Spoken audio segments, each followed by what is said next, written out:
why I spent $40,250 on this iced out Rolex. I'm an entrepreneur and we post a lot of content and I host a lot of events and I'm always on Zoom calls a lot, and I want to give the right, professional ambiance and obviously the angle of, hey, I know what I'm doing. Because if you looked at me, I'm young, right? And a lot of us, when we first start out a business and we're young, we always get that objection like, oh, how old are you? How do I trust you with growing my business?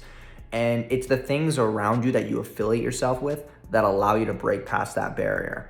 And what I'm able to do is with the cars I have, with the watch that I have, with the way that I carry myself, that's how I get past that objection. And that's why I have clients who are 40, 50, 60 years old who trust me because I'm now up on their level of, knowledgeable understanding is what we can call it. It's a psychological trick to make sure that people take you seriously. And if they're not taking you seriously, it's because of something that you are giving off.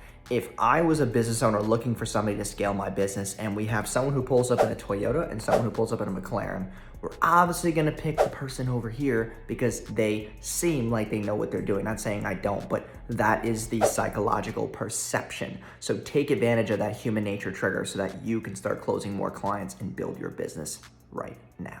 Thanks.